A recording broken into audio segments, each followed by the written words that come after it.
We begin at the end of World War I. After the defeat of the Central Powers, harsh conditions are imposed on the vanquished. Austria-Hungary and the Ottoman Empire are dismantled. As per the Treaty of Versailles, Germany loses its colonies and many territories. This particularly benefits Poland, which is recreated and obtains access to the sea, cutting Germany in two. The German army must be limited to 100,000 men without heavy weaponry or an air force. Finally, Germany and its allies are held solely responsible for the war and must pay all reparations. The German people see the treaty as humiliation. The only consolation for the country is, as there was no fighting on its territory, that its infrastructure and industry are intact. Meanwhile, the victors do not unanimously agree on the treaties. In Italy, public anger mounts because the country does not obtain all territories promised by allies, in addition to suffering a high death toll of some 600,000 soldiers. In the United States, the Senate goes against the wishes of President Woodrow Wilson and does not ratify the Treaty of Versailles, resulting in the US not joining the new League of Nations. This international organization is tasked with preserving peace and developing cooperation between nations. However, Russia, which became the USSR after the Bolshevik Revolution and the Civil War, is excluded from the League of Nations. Weakened and frustrated by the loss of European territories, Russia finds itself isolated as the West fears an expansion of communism. The United Kingdom focuses on its immense empire, which covers almost a quarter of the land surface of the planet. France, the northern regions of which are particularly hard hit by war, finds itself without strong allies in the effort of upholding the Treaty of Versailles, which is rejected by the German people. In Germany, high debt and speculation on the mark causes hyperinflation. The country slows down payments for war reparations. In reaction, France and Belgium, which count on these payments for their own reconstruction, send troops to occupy the Ruhr, a rich industrial region. Hyperinflation reaches its peak. $1, which in 1914 was worth around 4 marks, in November 1923 trades for 4,200 billion marks. Some banknotes become less valuable than the paper on which they're printed.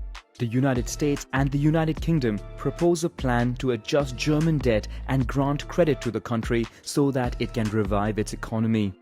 The United States then lends to Germany, which resumes payment of war indemnity to victors, which themselves are indebted to the United States by buying arms and equipment on credit during the war. The United States thus becomes the backbone of the world economy. After a year of reforms, Germany returns back to growth. Tensions ease and the country is even admitted to the League of Nations. The global economy booms, with the United States leading the way. The abundance of raw materials and the development of assembly line work in factories accelerates production and lowers prices. In Italy, Mussolini's fascist party obtains full dictatorial power by banning all other political parties. In New York, the Wall Street crash takes place and causes the most severe economic crisis of the 20th century. Its repercussions are global. Germany is badly hit, with 30% of its population rendered unemployed and poverty exploding. The government in power is held responsible for the situation, fueling the rise of extremism. In the legislative elections of 1932, the far-right NSDAP, also known as the Nazi Party, wins. Its president Adolf Hitler is placed as head of government. In a short time, he eliminates all opposition and seizes absolute power. The Weimar Republic is replaced by the Third Reich. Hitler's ambition is to unite the German peoples, who he considers superior, into a great nation. He wants to annul the Treaty of Versailles and annihilate Jews and Marxists. The country leaves the League of Nations, stops war reparation payments, and reinstates compulsory military service. In reaction, France and the United Kingdom muster weak protest. Hitler sees this as an opportunity to massively revive German military industry. 1935, Italy launches a policy of colonial expansion. Its armies enter Abyssinia. an independent country and member of the League of Nations. Despite occupying its capital, Italian forces faced continued resistance, and the exiled Emperor of Abyssinia would never sign an armistice. In Spain, a civil war pits Republicans against the nationalists of General Francisco Franco, who has the military support of Italy and Germany. The two countries take the opportunity to seek a rapprochement and become allies by forming the Rome-Berlin Axis. Germany also signs an alliance with the Empire of Japan, which invaded Manchuria in 1931. Japan now takes advantage of a civil war in China, pitting nationalists against communists by declaring war on the country. Japan seizes new territories and massacres the population. In Austria, the local Nazi party, after exerting much pressure, succeeds in officially annexing the country to Germany. Hitler now wants to seize Sudetenland, a Czechoslovak territory where 3.5 million Germans live. France and the United Kingdom, trying to avoid a new war, betray their Czechoslovak ally by authorizing the invasion of the territory. 6 months later, however, Germany violates the agreement and invades the entire country. Slovakia becomes a German satellite state. Hungary, which lost 2/3 of its territory after World War I, allies with Germany. Hitler now eyes the Polish corridor. An ultimatum is issued to Poland, which rejects it. France and the United Kingdom then announced they would support Poland in case of a German invasion. Meanwhile, Italy invades Albania, while in Asia, a border incident between Manchukuo, dominated by Japan, and Mongolia, a Soviet ally, is followed by a battle between Japanese and Soviet armies. Despite its alliance with Japan, Germany does not intervene as the country is preparing to invade Poland. Germany even signs a non-aggression pact with the USSR.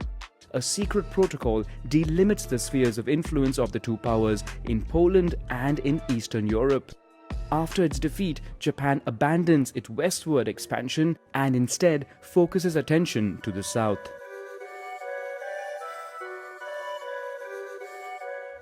On September 1, Germany attacks Poland without a formal declaration of war. In reaction, France and the United Kingdom declare war on Germany. Polish armies are quickly overwhelmed by Germany's new combat strategy known as the Blitzkrieg. It involves concentrating maximum force on certain points to quickly break through a front line, surrounding enemy pockets and neutralizing them. Despite German forces being concentrated in the east, Allies do not take advantage and remain stationed at the borders, instead preparing for attrition warfare as it did during World War I. The Soviet Union, in accordance with the Molotov-Ribbentrop Pact, invades eastern Poland. The two powers prevail and occupy the country. The USSR then focuses on Finland. When the latter refuses to renegotiate the border, which Russia considers a threat to Leningrad due to its proximity, the Red Army begins an invasion. But it faces greater resistance than expected, and despite its clear numerical superiority, the USSR struggles to win. Finally, peace is signed and the border is pushed back. But the Winter War proves to be a fiasco for the USSR, which does not go unnoticed by Hitler, who sees it as a weakness of the Red Army. In the West, the Allies threaten an important iron supply route which passes through Norway and supplies 50% of German industry. In reaction, Germany invades Denmark and Norway. Maintaining its momentum, the Reich launches an invasion of Benelux. The French and British, who fear a new Schlieffen Plan similar to World War I, send quickly a large part of their forces to the north to form a common front with Belgian and Dutch armies. But Germany, as it did in Poland, launches a blitzkrieg. After massively bombarding a weak point, its panzer tanks pierce the front line and head for the sea, which they reach within a week. 1.5 million Allied soldiers are surrounded. In a few days, more than 330,000 British and French troops are evacuated via the port of Dunkirk, which is taken over on June 4. German armies then charge Paris. Italy takes advantage to declare war on France, opening a new front in the south. The new head of the French government, Marshal Pétain, is forced to ask for an armistice. But General Charles de Gaulle, exiled in London, calls on the French to continue the fight. After signing the armistice, Pétain's government moves to Vichy, with the southeast and French colonies remaining under his control. Germany occupies the north and the Atlantic coast. The British begin to capture and destroy French ships. In the east, the USSR, still in alignment with the Molotov-Ribbentrop Pact, seizes Baltic countries and Bessarabia without any battles. Hitler now wants to invade Britain, but the island is too well defended by the Royal Navy, so aerial attacks are launched. The British RAF and the German Luftwaffe regularly clash, causing heavy losses on both sides. But the British fleet regenerates faster than Germany's, forcing it to review its strategy. British Air Force installations then become the target of bombardment. On the night of August 24, a German plane misses its intended target and bombards a district of London. In retaliation, Britain bombs Berlin the following day. Hitler is furious. The battle takes a new turn. Both camps begin targeting cities. Despite London being regularly bombed, the Germans do not succeed in dominating the war. Hitler then plans to abandon this front to shift focus to the USSR. On September 27, Japan joins Germany and Italy in signing the Tripartite Pact. Despite their alliance, Germany and Italy are not fighting the same war. Mussolini concentrates his forces in the conquest of new colonies, from Libya to Egypt, Italian East Africa to British Somaliland, and from Albania to Greece. But it is a failure for his troops, who retreat against the British and Greek armies, while the Royal Navy dominates over the Italian fleet. Germany is forced to intervene to prevent the Mediterranean basin from falling entirely into British hands. Another aim is protecting Romanian oil, which is vital for Germany. A German army is sent to Libya, while another heads for the Balkans. After Hungary, Romania and Slovakia, it is now Bulgaria's turn to join the Axis. Yugoslavia and Greece are then invaded within a few weeks. On June 22, Germany and its allies launch a surprise military invasion, the largest in history, against the USSR, which passes de facto into the Allied camp. Finland takes the opportunity to join the offensive and try to recover its lost territories. On paper, nothing can stop the Wehrmacht, which is by far the best army in the world. Blitzkriegs are launched on a large scale, allowing the capture of some 3 million soldiers who would be tortured and starved in camps. While behind the front lines, German mobile militias are tasked with massacring Jews and Bolsheviks. To support the USSR, allies open a supply route via the Caucasus. But the route seems threatened by the Shah of Iran, who shows sympathies towards Germany. The USSR and the United Kingdom then decide to invade the country. In the USSR, the German advance is slowed down due to the sheer vastness of the battlefield and the bad state of roads. In addition, the Germans underestimated the Red Army, which despite heavy losses regenerates quickly with the arrival of new troops from the east, where a non-aggression treaty was signed with Japan. A new front is created at the gates of Moscow, after which German troops suffer a knockout punch falling from the sky. In a few days, temperatures drop below -30 degrees Celsius. Badly equipped, German forces suffer while the Soviets counterattack and push back the front line, which is then stabilized. What Hitler feared is happening. Some 80% of his army would find itself stuck in attrition warfare. The only threat in the region is the United States. Essential resources to counter Japan's expansionist policy, the United States imposes an embargo on oil and steel, essential resources for the country's industry and army.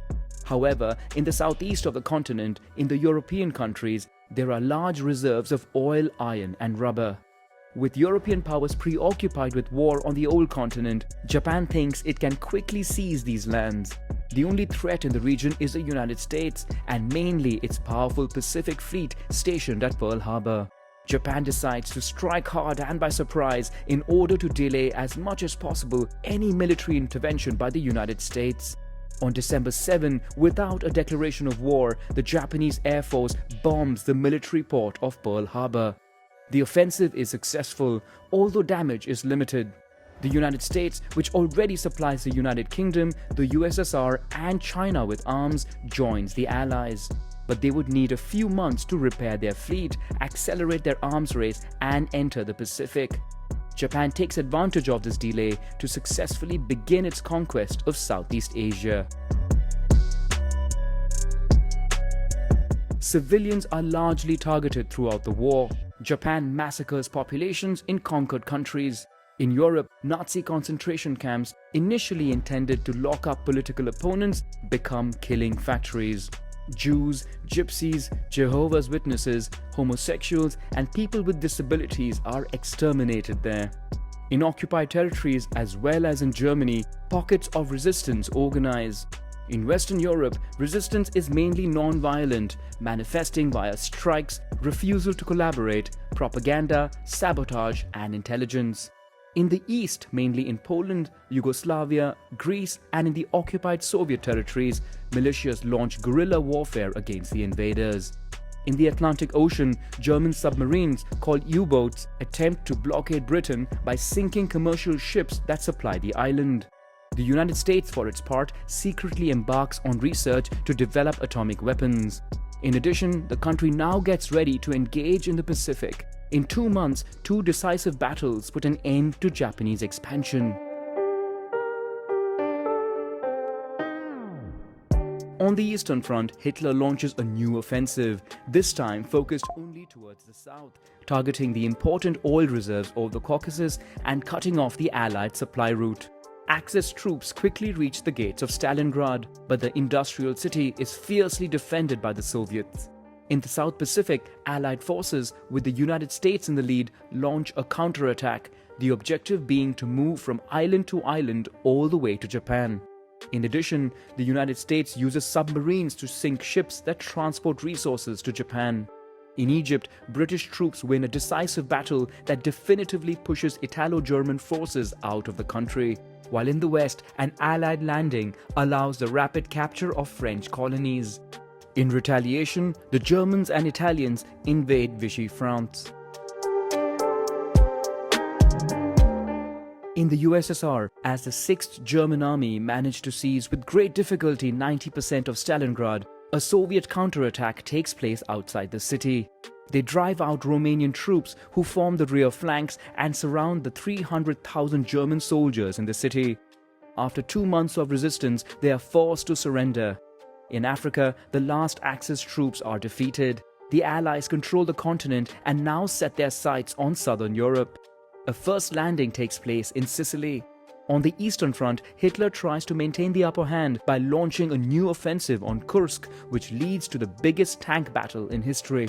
Under pressure, Stalin urges his allies to open a new front in the West.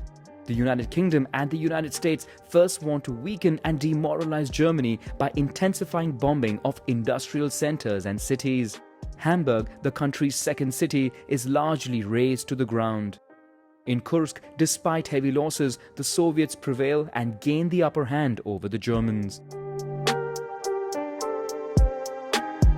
In Italy, after the fall of Mussolini, a British landing threatens the country. The new government signs an armistice with the Allies. But the Germans anticipate this scenario and quickly take control of Italian territories.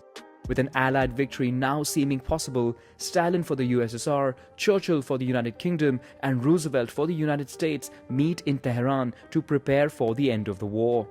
The 3 leaders agree to coordinate better, to soon open a second front in Europe via 2 landings in France, and to provide military support to the communist resistance led by Tito in Yugoslavia.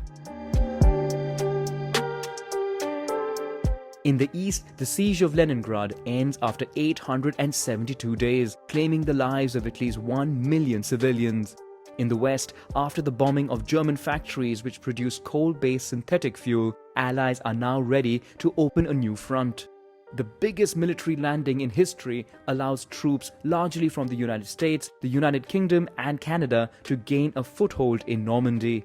While the USSR, for its part, launches a huge offensive which in 2 months pushes the Germans back by 600 kilometers. In France, while a second landing takes place in the south, General de Gaulle enters a liberated Paris. On multiple fronts, Allied advances liberate countries one by one. Only the Yugoslav resistance drives out the German troops of its own accord. Again, Stalin, Churchill and Roosevelt come together to prepare for the post-war period. Roosevelt obtains the future creation of the United Nations, which would replace the League of Nations. Countries that declare war on Germany before March 1 would be allowed to be part of it, which causes a wave of war declarations with little consequence. It is also decided to recreate Poland, but Stalin refuses to cede conquered territories. Polish territory would therefore be moved to the west to the detriment of Germany, which itself would be divided and occupied by the victors. The USSR swears to also declare war on Japan after Germany surrenders. The last 4 months of the Reich proved to be the deadliest. In concentration camps, on battlefields and among populations, on average 30,000 people die every day. Berlin is finally surrounded by the Soviets. Hitler, who had taken refuge in his bunker, commits suicide 2 days before the fall of the city. The capitulation of the Third Reich is signed in Reims on May 7 and ratified in Berlin the following day. In Potsdam, the victors decide the fate of the vanquished. Italy loses its colonies. Germany, as expected, is divided and occupied, while the east of the country becomes Polish. The new frontiers of the continent would result in large-scale ethnic cleansing. Polish and German minorities would be driven to their new country. Finally, Polish. The new frontiers of the continent would result in large-scale ethnic cleansing. Polish and German minorities would be driven to their new country. Finally, an ultimatum is issued to Japan, demanding its unconditional surrender. Japan ignores the ultimatum. The country is heavily bombed by the United States for several months. More than 60 large industrial cities had already been devastated. The United States then drops 2 atomic bombs on the cities of Hiroshima and Nagasaki, while the USSR begins invading Manchukuo, southern Sakhalin and the Kuril Islands. Finally, on September 2, Japan surrenders. The country would be occupied by the United States until 1952. In the West, the USSR and the United States agree on the provisional division of Korea.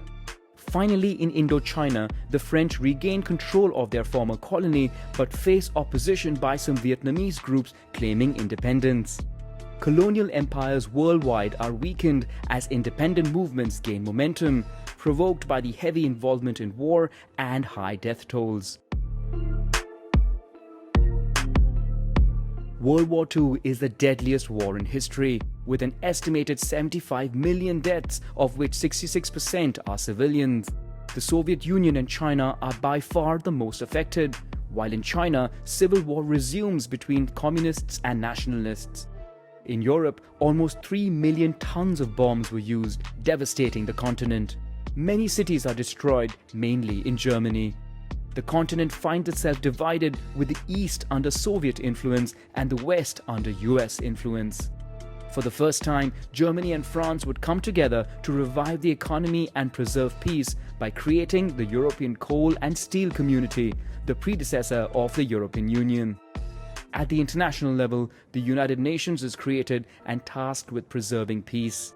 Other international organizations such as NATO, the IMF and the World Bank are also created.